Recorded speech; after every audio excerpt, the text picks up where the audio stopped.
அவனுக்கு தேவை அவனுடைய கிரியைகளை போடுவதற்கு ஒரு மனிதன், அவ்வளவுதான். அவங்கள வச்சுதான் அந்த காரியத்தை நடப்பிப்பான். அவன் என்ன சொல்றான் பாத்தீங்களா? அற்பமான யூதர்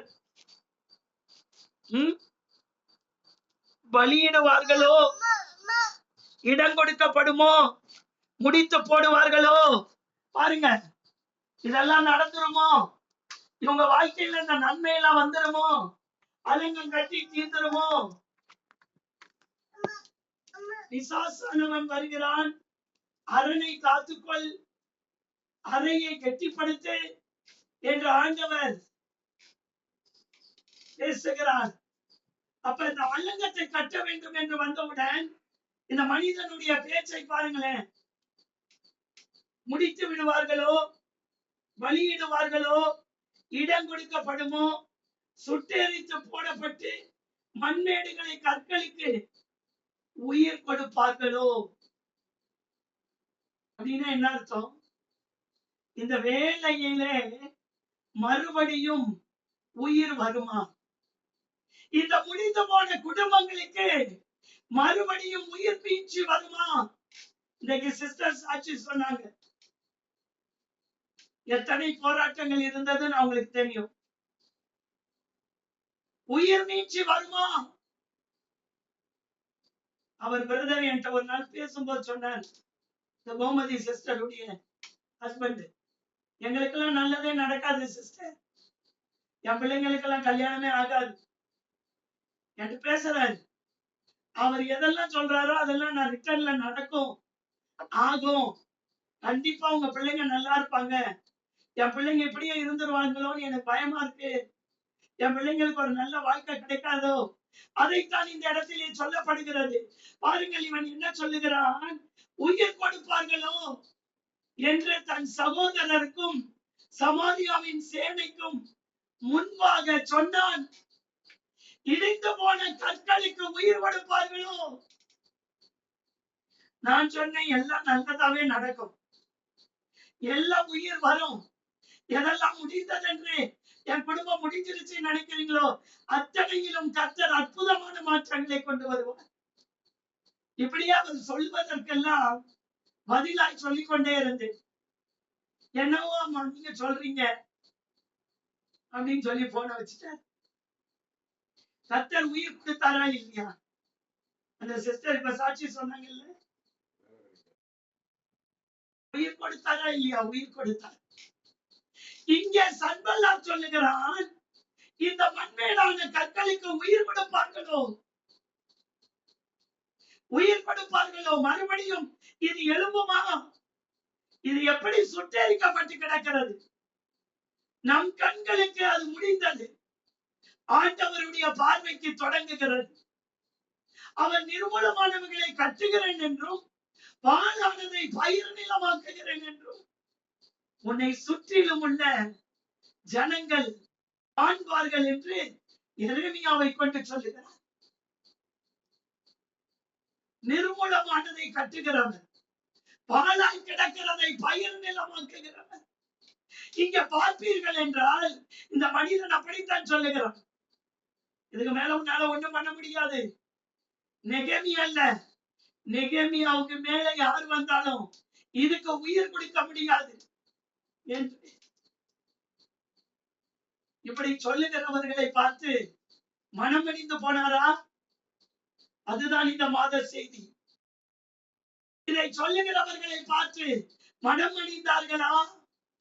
மனம் அடியவில்லை. இப்படி பேசுகிற வார்த்தைகளை கேட்டு அநேகர் இன்றைக்கு மனம் அடிந்து கொண்டிருக்கிறார்கள். ஐயா அவங்க அப்படி பேசிட்டாங்க, இவங்க என் குடும்பம் இப்படி போயிடுன்னு சொல்லிட்டாங்க. இவர் என்ன சொல்லுகிறார் பாருங்க, 4வது வசனமா, எங்கள் தேவனே நாங்கள் அவமதிக்கப்படுகிறதை கேட்டு அவர்கள் நிந்திக்கிற நிந்தையை அவர்கள் தலையின் மேல் திருப்பி அவர்களை சிறையிருப்பின் தேசத்திலே சூறைக்கு ஒப்புக்கொடு. நாங்க அவமதிக்கப்படுகிறத கேளுங்கப்பா, எங்களை விடுதலை பண்ணுங்கப்பா, அவர்களை சூறைக்கு ஒப்பு கொடுங்கப்பா, எங்களை காத்து கொள்ளுங்கப்பா அப்படின்னு சொல்லிட்டு அந்த ஜபத்தோட நிறுத்தல. என்ன செய்கிறார்கள் தெரியுமா? 8வது வசனம் போடுமா, எருசலேமின் மேல் யுத்தம் பண்ண எல்லாரும் ஏகமாய் வரவும் வேலையை தடுக்கவும் கட்டுப்பாடு பண்ணினார்கள். இப்ப போய் நான் ஒருத்தனா போனா என்ன பண்ண முடியாது, ஜெயிக்க முடியாது. இவங்க கிட்ட ஒரு குரூப்பை கூட்டிட்டு வந்து வேலையை தடுத்து கட்டுப்பாடு பண்ணினார். வேலை நிறுத்தப்படுகிறது. குரூப்பா கூட்டிட்டு வந்து நான் ஆண்டவருக்குள் வளர முடியாதபடி சத்துருவானவன் நான் என்னதான் வைராக்கியமா இருந்தாலும் தடை பண்ணுவதற்கென்று அடுத்தது கூட்டமாய் வருகிறான். நீங்கள் பார்ப்பீர்கள், ஆனால் வேதம் சொல்லுகிறது ஆண் மண்டலத்தில் உள்ள பொல்லாத ஆவி முதல்ல துணைத்தனம் பண்ணும், அதுல ஜெயிச்சிட்டோம்னா அதிகாரம் பண்ணுகிற ஆவி வரும். அதையும் நாம் ஜெபித்து விட்டால் இப்பிரபஞ்சத்தின் அந்தகார லோகாதிபதிகள் வரும். அடுத்தது கடைசியா வான் மண்டலங்களில் உள்ள பொல்லாத ஆவி. அந்த ஆவிக்கு பெயர் என்ன? பொல்லாத ஆவி. இவைகளோடு உங்களுக்கு போராட்டம் உண்டு உண்டு. இப்ப இப்படித்தான் எழுதி வந்தார்கள், கட்டுப்பாடு பண்ணிட்டாங்க, எல்லாரும் வந்து வேலையை தடுத்துட்டாங்க. அந்த நல்ல வேலையை செய்ய விடாதபடி வேலையை தடுத்து நிறுத்தி விட்டார்கள். நெகேமியா என்ன செய்தார் பார்க்கலாமா? நாங்கள் எங்கள் தேவனை நோக்கி ஜெபம் பண்ணி அவர்கள் நிமித்தம் இரவும் பகலும் ஜாமக்காரர்களை வைத்தோம். நம்ம பிரச்சனை என்ன தெரியுமா? ஜபத்தை நிறுத்திடுவோம், ஜபத்துக்கு வருகிறத நிறுத்திடுவோம். ஐயோ ஜபம் பண்ணாலே பிரச்சனை பெருசாகுது சிஸ்டர், போராட்டம் அதிகமாகிறது. ஜபிக்க ஜெபிக்க பிரச்சனை தீரும்னு பார்த்தா இப்ப கூட்டமா பிசாசு எழுப்பி வந்து எனக்கு விரோதமா நிக்கிறான். இப்ப நான் என்ன செய்ய வேண்டும் என்று பார்த்தால் ஜெபம் பண்ண. சும்மா சாதா ஜெபம் பண்ணல இவரு. அதை தான் இன்னைக்கு படிக்க போறேன். என்ன ஜெபம் பண்ணாரு தெரியுமா? ஜாமக்கார ஜெபம். ஜாமக்கார ஜெபம். இந்த ஜெபத்திற்கு பெயர் என்ன? ஜாமக்கார ஜெபம். ஜாமக்கார ஜெபத்தை யாரெல்லாம் நேரெடுக்க துணிகிறீர்களோ அவர்களுடைய வாழ்க்கையில கர்த்தருடைய வல்லமையான அற்புதம் இந்த மாதத்திலே பிரவாகிக்கும். அல்லேலூயா. எல்லாரும் அல்லேலூயா சொல்லலாமா? அல்லேலூயா. பிரவாகிக்கிற அற்புதமான வல்லமை இந்த மாதத்தில பெருக்கெடுத்து ஓடும். ஏசாயா 62:6 போடுமா? எருசலேமே, உன் மதில்களின் மேல் பகல் முழுவதும் ரா முழுவதும் ஒரு காலம் மௌனமாயிராத ஜாமக்காரரை கட்டளையிடுகிறேன். கர்த்தரை பிரஸ்தாபம் பண்ணுகிறவர்களே, நீங்கள் அமெரிக்கையாய் இருக்கலாகாது. அமைதியா இருக்காதீங்க. கர்த்தரை பிரஸ்தாபம் பண்ணுகிற கூட்டமே, ஜாமக்காரரை நிறுத்து. ஜெபத்தை அதிகம் பண்ணு. இன்னும் காரியங்கள் நடைபெறவில்லையா? இன்னும் ஜெபத்தை இரவும் பகலும் நெகேமியா அதிகரித்தார். நெகேமியாவுடைய சீக்ரெட் என்ன தெரியுமா? ஜெபம் தான். நெகேமியா ஜெயித்ததன் காரணம் என்ன தெரியுமா? அவர் மட்டும் ஜெபிக்கிற மனிதன் அல்ல, அநேகரை ஜெபிக்க வைக்கிற மனிதன். தன் கூட நிற்கிற கூட்டத்தை ஜெபிக்க வைக்கிற மனிதன். எதிரியும் ஒரு கூட்டத்தோடு இருக்கிறான். நெகேமியாவுக்கு பின்னாடியும் ஒரு கூட்டம் இருக்கிறது. எதற்கு? ஜெபிக்கிறதற்கு. எந்த போராட்டம் வந்தாலும், எந்த பிரச்சனை வந்தாலும், பகல் முழுவதும் ரா முழுவதும் ஒரு காலம் மௌனமாகிறாத ஜாமக்காரரை கட்டளையிடுகிற ஒரு ஜெபம் நெகேமியாவின் இடத்தில் இருந்தது. இந்த நல்ல ஆண்டவரே காலை வேளையில அப்படிப்பட்ட ஒரு ஜெப ஆவி எங்கள் மேல ஊற்றப்பட வேண்டும் என்று ஒரு நிமிடம் நாம் கண்களை மூடி ஜெபிக்கலாமா? அப்பா, நெகேமியாவின் மேல் இருந்ததானே அந்த வைராக்கியமான ஜெப ஆவி, அந்த வைராக்கியமான ஜெப ஆவி, அந்த வைராக்கியமான ஜெப ஆவி எங்கள் மேல ஊற்றப்படும்படியாக ஜெபிக்கிறோம் ஆண்டவரே, ஜெபிக்கிறோம் ஆண்டவரே, ஜெபிக்கிறோம் ஆண்டவரே, ஜெபிக்கிறோம் ஆண்டவரே. அந்த வைராக்கியமான ஜெப ஆவியை எங்கள் மேல ஊற்றபடியாக இந்த காலை வேளையில எத்தனை தான் இடர்கள் வந்தாலும், சத்துரு எத்தனை தடைக்கற்கள் கொண்டு வந்தாலும், விடாப்பிடியான ஜெபம், விடாப்பிடியான இரவும் பகலும் ஜெபிக்கிற ஜெபம், ஜாமக்கார ஜெபம், பகல் முழுவதும் ரா முழுவதும் மௌனமாகிறாத ஒரு ஜெப ஆவியை இந்த காலை வேளையில எங்கள் மேலே ஊற்றப்பட வேண்டுமாய் ஜெபிக்கிறேன். அல்லேலூயா.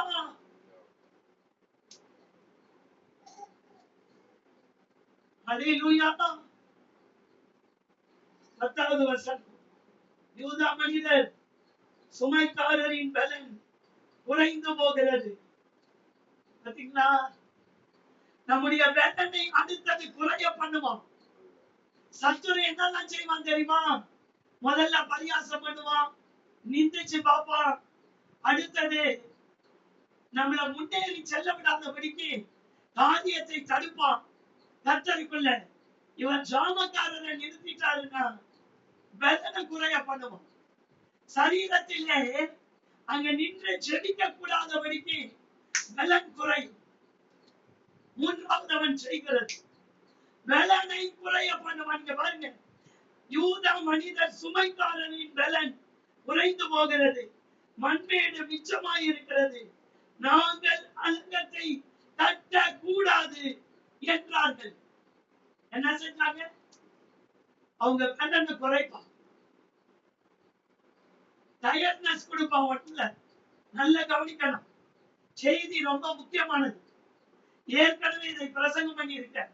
ஆனால் இந்த தடவை ஆண்டவர் இன்னொரு பரிமாணத்துக்குள்ளே நெகேமியாவை குறித்து வெளிப்படுத்துவேன் என்று வாக்கு பண்ணினார். இங்க பாருங்க, அடுத்தது என்ன செய்வான் தெரியுமா? என்ன டயர்ட்னஸ் கொடுக்கும், என் பலன் குறைஞ்சு போகும், என்னால ஜெபிக்க முடியாத அளவிற்கு என்னை தடுப்பான். இது அவன் எடுக்கிற முயற்சியிலே மூன்றாவது முயற்சி. மூன்றாவது என் பலனை குறைக்கணும். என் சரீரத்திலே இருக்கிற பலனை குறைத்தால் தானே நான் ஜெபிக்க முடியாமல் சோர்ந்து போய் படுத்துக் கொள்ளுவேன். ஆத்துமாவிலும் பலனை குறைப்பான். என்னத்த ஜெபம் பண்றது? ஒண்ணுமே நடக்க மாட்டேங்குது. இதுதான் அவன் வைக்கிறதான முதல் கல். அடுத்தது பாருங்க என்ன செய்வான்.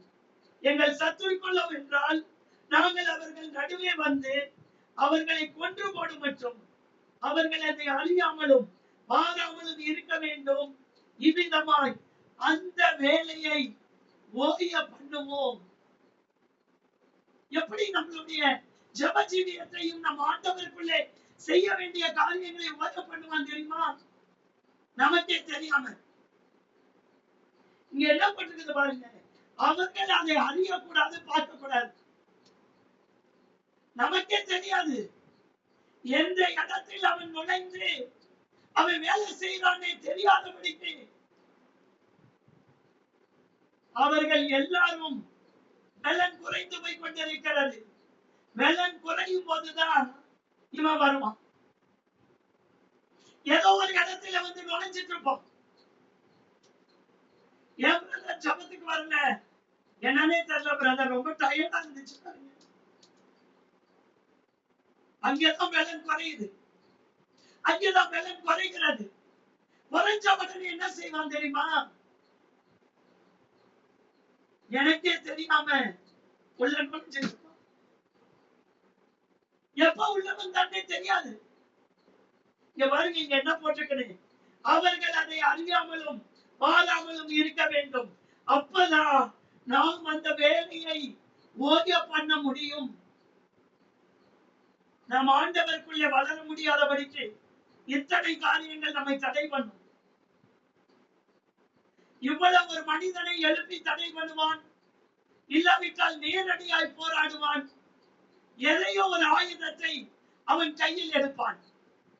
இங்கே நெகேமியாவுடைய வாழ்க்கையிலே அவன் செய்த காரியம் என்னவென்றால், நெகேமியா கூட நின்ற மனிதர்கள் இருக்கிறாங்க பாருங்க, ஜெபிக்கிறதுக்குன்னு. அவங்க வாழ்க்கையில பிரச்சனையை கொடுக்கும். இப்ப நம்ம கூட நிற்கிறது யாரு? ரெமினா சிஸ்டர், பிரியா சாலமோன், மர்லின் சிஸ்டர், இன்னும் மற்றவர்கள் நிறைய பேரு நமக்கு ஜெபிக்கிறவங்க இருப்பாங்கல்ல. ரூத் சிஸ்டர், வினோத் பிரதர், இவங்களையெல்லாம் எப்படியாவது பலத்தை குறைக்க வச்சு, ஏன்னா இப்ப நெகேமியா ஒண்ணும் பண்ண முடியும். கூட இருக்கிற ஆள் இருந்தாதான் வேலையை எழுப்ப முடியும், கைகள் திடப்பட முடியும். இப்ப இவங்களை எல்லாம் என்ன பண்ணுவான்னா சோர்ந்து போக பண்ணி, ரெமினா சிஸ்டர் ஏன் வர்றதில்லை அடிக்கடி? பதவீனம் சிஸ்டர் டயர்டா இருக்குது சொல்லுவாங்க. இதெல்லாம் அவனுடைய தந்திரம். இது எல்லாமே தந்திரம். இவர்கள் எல்லாரும் ஒன்று கூடி ஜெபித்தால் நம்முடைய வேலையை நாம் செய்ய முடியாது, நம்மால் காரியத்தை கையில் எடுக்க முடியாது என்று சன்பல்லாத் அறிந்து கொண்டதின் நிமித்தம் அவர்கள் பலன் குறைந்து போகுது பாரு. அந்நேரத்துலதான் அவங்களுக்கே தெரியாம நம்ம காரியத்தை நடப்பிச்சிடணும். பாருங்க எத்தனை காரியங்களை கையில் எடுக்கிறார். இவைகளுக்கெல்லாம் நெகேமியா சோர்ந்து போகவில்லை. ஜனங்களுடைய பலன் குறைகிறது பார்க்கிறார், அவங்களுடைய பலன் அதிகமாகிறது. இப்பொழுது நலக்கம் கட்டப்படாமல் நிறுத்தி வைக்கப்பட்டிருக்கிறது. ஐயோ, என்னால முடியாத ஆண்டவரே, நான் திரும்ப அத்த சாஸ்திரத்தை போயிடுறேன், பெர்சியா தேசத்துக்கு போயிடுறேன் அப்படின்னு போனாரா? பார்க்கலாமா? இன்னொரு 5 நிமிஷம் இருக்கு. அதை அவர்கள் அண்டையில் குடியிருக்கிற யூதரும் பல இடங்களிலும் இருந்து எங்களிடத்தில் வந்து 10 விசை எங்களுக்கு சொன்னார்கள். என்ன சொல்றாங்க தெரியுமா? என்ன சொன்னாங்க தெரியுமா? நெகேமியாட்ட வந்து என்ன சொன்னாங்க தெரியுமா? எங்களுக்கு பலன் இல்லை நெகேமியா, எங்களால் இந்த வேலையை செய்ய முடியாது. அலங்கத்தை கட்ட முடியாது. இன்னொன்னு, எங்களால இதுக்கு மேல இந்த மாதிரி இந்த வேலைக்கு எங்க கூப்பிடாதீங்கன்னு எத்தனை வாட்டி சொன்னாங்களா? 10 தடவை. 10 தடவை நெகேமியாவினுடைய காதுகளில் இந்த வேலை செய்ய முடியாது என்ற நபர்கள் யார் கைகளை திடப்படுத்தினார்களோ அவர்கள் தான் இதை சொல்லுகிறார்கள். எழுந்து கட்டுவோம் பாருங்கள் சொன்னாங்கல்ல, அவங்கதான் பாதியிலேயே வந்து சொல்றாங்க, இனிமே எங்களால முடியாது, இனிமே எங்களை கூப்பிடாத நெகேமியா, இந்த நல்ல வேலைக்கு எங்களை கூப்பிடாத, எங்களால முடியலப்பா, எங்களை விட்டு. 10 தடவை எங்க திரும்ப திரும்ப வந்து நெகேமியா காதில விழுகிறதான செய்தி என்ன தெரியுமா? நெகேமியா விட்டு எங்களால முடியல, எதிரி ரொம்ப பலமா இறங்கிட்டு இருக்கிறோம், அவங்களுக்கு நிறைய எதிரிகளுடைய பலன் இருக்கிறது, நம்மள வந்து ரொம்ப போர்ஸ் பண்ணி செய்யக்கூடாதபடி நம்மள வந்து கட்டுப்பாடு பண்ணுகிறார்கள். என் பலன் குறைஞ்சிருச்சு நெகேமியா, என்னை விட்டுடு, இரவும் பகலும் ஜெபிக்க முடியல, எங்களால ஜெபம் குறைகிறது, எங்களுக்கு பலன் இல்லை. பாருங்க, அடுத்தது நம்முடைய காதுகளில் விழுகிற செய்தி துர்ச்செய்தி. செய்தியை என்ன பண்ணுகிறான்? துர்ச்செய்தி அனுப்புகிறான். ஐயோ இனிமே முடியாது சிஸ்டர், எவ்வளவோ ஜெபம் பண்ணி பார்த்துட்டோம். எத்தனை தடவை வந்து சொன்னாங்களா? 10 தடவை. அப்பொழுது நான் அலங்கத்துக்கு பின்னாக இருக்கிற பள்ளமான இடங்களிலும் மேடுகளிலும் பட்டயங்களையும் ஈட்டிகளையும் வில்லுகளையும் பிடித்திருக்கிற ஜனங்களை குடும்பம் குடும்பமாக நிறுத்தினேன். இப்ப அவர் அடுத்தது கையில் எடுத்த முக்கியமான ஆயுதம் என்ன தெரியுமா நெகேமியா? குடும்பம் எல்லாம் வீட்டுல இருக்கு, பிள்ளைகள் மனைவிகள் எல்லாம், கணவன்மார்கள் மட்டும்தான் வந்தாங்க வேலைக்கு செய்யறதுக்கு. இப்ப நெகேமியா சொல்றாரு, போய் முதல்ல உன் குடும்பத்தை எல்லாம் கூட்டிட்டோம். எந்த குடும்பம்? இங்க வந்து இவங்க கூட நின்னாங்க பாருங்க, எல்லா ஆண்கள் மட்டும் வந்தாங்க. இப்ப பள்ளங்களிலும் எல்லா இடங்களிலும் குடும்பம் குடும்பமாக வர சொல்லிட்டார். மனைவி பிள்ளைகள் எல்லாம் ஒன்றிணைகிறார்கள். இந்த குடும்ப ஜபங்கள் நாங்கள் வீடுகளுக்கு போனால் அதிகமாய் அறிவுறுத்துவது, குடும்பமா வாங்க ஜபத்துக்கு சொல்றோமா? நாங்க சொன்னவங்களுக்கு தெரியும், எத்தனை பேர் வீடுகளில் போய் அதை சொல்லி இருக்கிறோம் என்று தெரியும். ஏன் என்னால் ஜெபிக்க முடியவில்லை, ஏன் எனக்கு பலன் குறைகிறது தெரியுமா? குடும்பம் வரல, எங்கள் குடும்பங்கள் வரல, எங்க குடும்பத்தில் உள்ள ஒரு நபர் பின்வாங்குறாங்க. வீட்டில இருந்து கொண்டு போதையா, நீ நெகேமியா கூட நின்னது போதும், நீ வந்துரு, உனக்குதான் பலவீனமா இருக்குல்ல, நீ ஒரு நாள் படுத்து தூங்கிரு. நான் சொல்றேன், வீட்டுல இருக்க நபர் நெகேமியா பார்த்தாரு, அடுத்த அடி சாத்தானுக்கு கொடுக்கிற அடி என்ன தெரியுமா? குடும்பமாய் வருகிறது. ஜோமன போறோம், நாளைக்குதான் இதனுடைய தொடர்ச்சி. எத்தனை காரியங்களை அவன் கையில் எடுப்பான் என்பதை சொல்லிக் கொண்டிருக்கிறேன். ஒரு நல்ல வேலையை நான் செய்ய ஆரம்பிக்கும் போது, கர்த்தருக்குள்ளே நான் நெருங்கும் போது, குடும்பத்துல கைய வைப்பான். குடும்ப நபர்கள் சொல்லுகிறார்கள், போதும் நீ போய் நெகேமியா கூட நின்னதெல்லாம் போதும், நமக்கு 1008 பிரச்சனை இருக்கு, நீ இன்னும் போய் தேசத்துக்காக ஜெபிக்கிற, அதுக்காக பண்ற, இதுக்காக பண்ற, அலங்கத்தை கட்டுறேன், சர்ச்சு கட்டுறேன் அப்படின்னு போய் நின்னதெல்லாம் போதியா. நெகேமியா முடிவு பண்ணாரு, மனைவி பிள்ளைகளை கூட்டுவார், நான் பேசுறேன் அவங்ககிட்ட, குடும்பம் குடும்பமா வந்து நிக்கட்டும். வந்தார்களா? நாளைக்கு பார்ப்போம். வந்ததுனால என்ன நடந்தது அதையும் பார்ப்போம். நான் ஒரு ஆள் தான் சிஸ்டர் வரேன், ஏன் பிரதர் உங்க மனைவி வர்றதில்லை, அவங்களுக்கு பலன் பாருங்க, அதுதான் அதைத்தான் சொல்லிட்டு இருக்கேன், அதைத்தான் இந்த மாதம் ஆண்டவர் சொல்லுகிறார். அதைத்தான் இந்த மாதத்திலே ஆண்டவர் நமக்கு வலியுறுத்துகிற காரியம். வீட்டில ஒரு நபர் வரமாட்டார்கள். குடும்ப ஜெபம் என்றால் ஒரு நபர் தடுப்பார்கள். அதுதான் சத்துரு உள்ளே நுழைகிறதற்கான, நம்மையும் அறியாமல் நுழைந்து விட்டதற்கான அறிகுறி. ஆண்டவர் இந்த அறிகுறியை இந்த நாளிலே நமக்கு காட்டுகிறார். ஒரு நபர் அவனுக்கு போதும். வீட்டுல ஒரு ஆள் போதும். ஒரு ஆளை வச்சு அவன் காரியத்தை பிடித்து எல்லாரும் கைகளை உயர்த்தி. அப்ப அந்த நாளிலே பிசாசினுடைய தந்திரங்களை நாங்கள் பார்த்தோம். ஆனால் நெகேமியா விடாமல் அடுத்தது என்ன செய்ய வேண்டும் என்று அவர் ஒரு ஸ்டெப் முன்னாடி வைக்கிறார். குடும்பத்தை கூட்டு வா, போ, உன் மனைவி பிள்ளைங்களை நான் கூட்டு வா, எல்லாத்தையும் ஜபத்துல கூட்டு வா. நாங்கள் அறிவுறுத்தின காரியங்கள், நாங்கள் போன இடங்களிலே அதை சொன்னவர்களுக்கு தெரியும். குடும்பம் அதுல கை வச்சிருப்போம். ஒரு நபரை பிடிச்சிருப்போம். அது கணவனாய் இருக்கலாம், இல்ல மனைவியா இருக்கலாம். இல்ல சிஸ்டர் அவங்களுக்கு ரொம்ப பலவீனம், அதைத்தான் தந்துருன்றாங்க. இங்க அதுதான் படிக்கிறாங்க. ஒரே ஒரு நெகேமியா இத்தனை பேரை கூட்டி சேர்த்திருக்காரு. குடும்பமாய் அவர்களை கூட்டு வந்திருக்காரு. உங்கள் வீட்டில் யார் நெகேமியா? நீங்களா? ஜெபக்குழுவையில வந்திருக்கீங்கல்ல, நீங்க தான். எத்தனை விசை அவரிடத்தில் வந்து சொன்னாங்க? 10 முறை எனக்கு பலவீனம், என்னை விட்டு என்னால இனிமே இந்த அரங்க கட்ட வர முடியாதுன்னு சொன்ன பிறகு நெகேமியா பார்த்தாரு, உன்னையும் விட்டாதானே நீ போற, குடும்பத்தையே வர வைக்கிற. குடும்பமாய் வருகிறார்கள். குடும்பமாய் வந்த பிறகு என்ன நடந்தது என்று நாளைக்கு பார்ப்போம்.